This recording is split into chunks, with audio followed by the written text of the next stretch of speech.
Bien, en el video anterior habíamos mencionado que los procesos podían estar en ejecución o podían estar bloqueados. Bloqueados eran aquellos procesos que estaban o habían solicitado una operación de entrada y salida. Las operaciones de entrada y salida, que pueden ser escribir o leer datos de la red, escribir o leer datos de un dispositivo como el disco duro o un almacenamiento, son mucho más lentas que las operaciones de la CPU. Entonces, para no invertir tiempo de la CPU esperando por un dispositivo de entrada y salida, los procesos pasan a estar a estado bloqueado. Sin embargo, no son los únicos estados que podemos evidenciar dentro de un sistema operativo.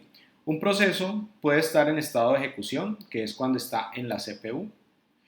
Un proceso puede estar en estado bloqueado, que es cuando está esperando por una operación de entrada y salida.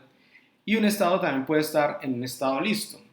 Un estado listo representa a un proceso que quiere usar la CPU, pero la CPU está ocupada y por eso él no puede acceder a la CPU en ese momento. Es decir, él tiene que esperar en una cola para que le den paso a usar la CPU. Él no puede usar la CPU porque esta está ocupada, pero sí desea usarla. Nosotros observamos, digamos, otro tipo de estados aquí en este gráfico, que son los estados suspendidos. Los estados suspendidos, digamos, son aquellos estados en los cuales los procesos pasan de la memoria RAM, pasan a la memoria secundaria. ¿Sí? La memoria secundaria o la memoria swap, para los que somos usuarios de Linux, es muy normal este término, que es el swap.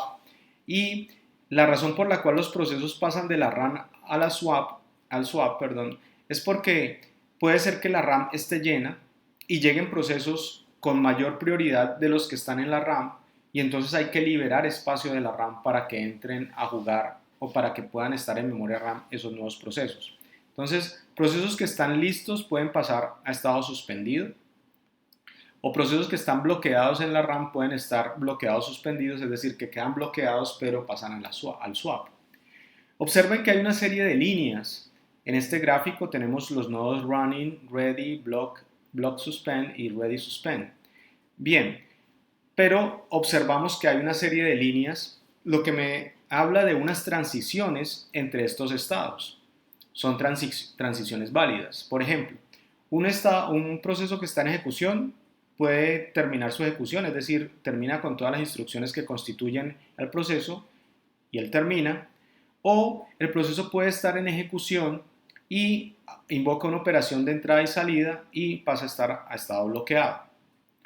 Ahora, puede ser que un proceso esté en la CPU, se le acaba el tiempo en la CPU porque el sistema operativo dice ya has pasado mucho tiempo en la CPU, es necesario que des la oportunidad a otro proceso a entrar, pero él todavía no ha terminado, entonces lo que hace el sistema es expropiarlo. Es decir, lo saca de la CPU y lo pone en estado listo. Cuando el proceso sale de este estado a este estado o de este estado a este estado, lo que está sucediendo es que hay una conmutación o un cambio de contexto. Si aquí, por ejemplo, está el proceso 1 y en la cola de listos está el proceso 2, para poder sacar al proceso 1 de la CPU y poder meter al proceso 2 en la CPU, es necesario guardar el estado de la CPU y de todo el ambiente que constituye la ejecución del P1. Eso es el contexto en el cual ocurre la ejecución de P1 y se guarda en memoria. Luego el P2 se saca su contexto y se pone dentro de la CPU. Entonces, eso es lo que se conoce como switching context. ¿Sí? Switching context o conmutación de contexto. Es cuando los procesos son cambiados de un estado y son pasados a otro. Bien, pero teníamos otros estados válidos, por ejemplo, de bloqueado a no bloqueado.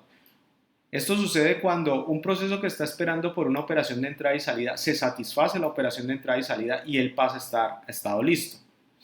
Observemos que de bloqueado yo no puedo pasar a estado de ejecución. No hay una transición de aquí hasta allá. Esa transición no existe. Entonces, la transición posible es pasar de bloqueado a listo.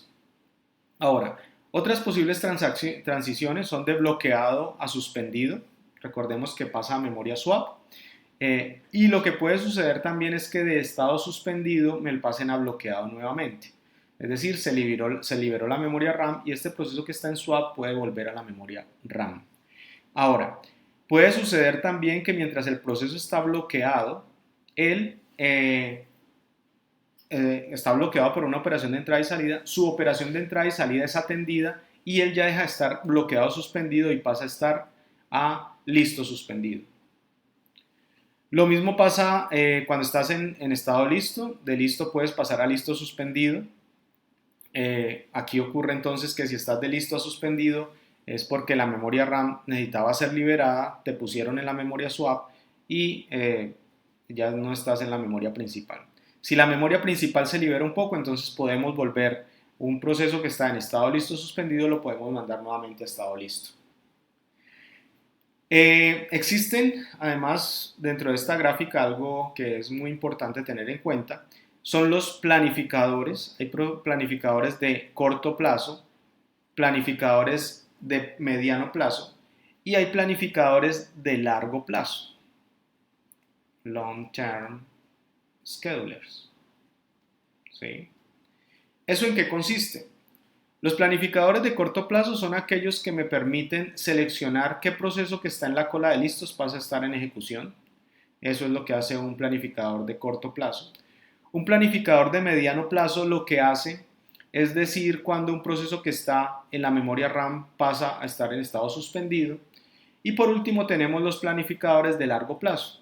Los planificadores de largo plazo son los que me determinan una vez que llega un proceso o que se crea un proceso, ese proceso a dónde va a parar, si lo voy a poner a estado listo o a listo suspendido. La razón de ser de esto es porque el planificador quiere determinar cuál es el número de tareas que yo quiero tener en memoria RAM en un momento determinado. Puede ser que exista una política en la cual exista un límite superior en el cual se especifican cuántas tareas van a estar en la memoria RAM. Y por ese motivo, entonces es que el planificador de largo plazo determina si una tarea que se crea va a estar o en la memoria RAM o en la memoria swap. A esto se le conoce como determinar cuál es el nivel de multiprogramación que va a tener el sistema.